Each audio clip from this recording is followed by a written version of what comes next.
there's some that are simply going to be, hopefully, left on the cutting room floor. Senator, can I ask one question about the hearings? Do you think Citigroup is solvent? No, I'm not expert enough to answer that question. Isn't that your job? I mean, no, you're on the banking committee, right? And they're one of the folks that are too big to fail. I would like to think that.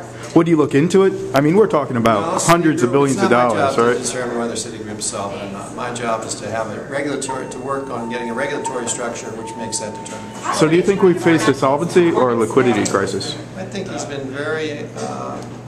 Thanks, Senator. I'll answer that in just a Okay. second. I think he's been very.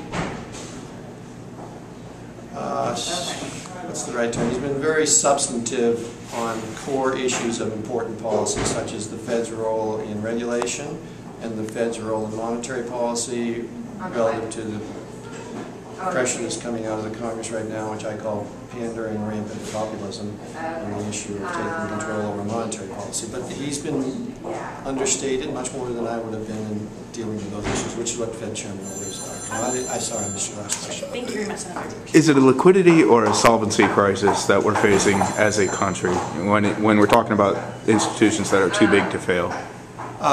When institutions too big to fail, you're dealing with, if there are such institutions, and there certainly were or could be, when institutions are too big to fail, what you're talking about is their implication to the entire economy if you allow them to precipitously fail.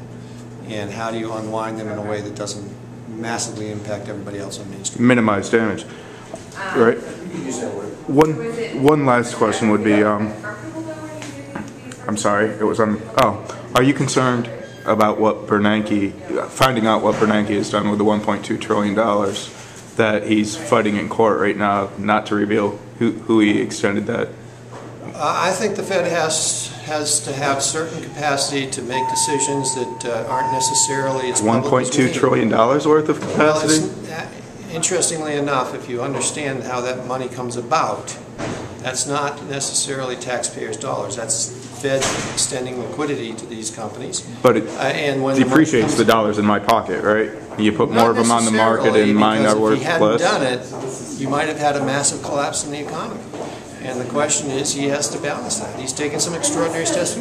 You said not necessarily, but to me that means that to know for sure, we'd have to know where the $1.2 trillion actually went to. No, you just have to know whether or not they get it back. Hopefully they will. Do you know whether or not he will? My guess Get it is back? they will get most of it. So a United States Senator is guessing. I think that's the problem a lot of people have, is that the Senate, the Constitution gives you authority. It puts monetary policy, you coin and print money. You're in charge of the money supply. No, you've deferred it to the Fed. We do not want to be in charge of money. Yeah, I know that's changed. Thanks very much, Senator.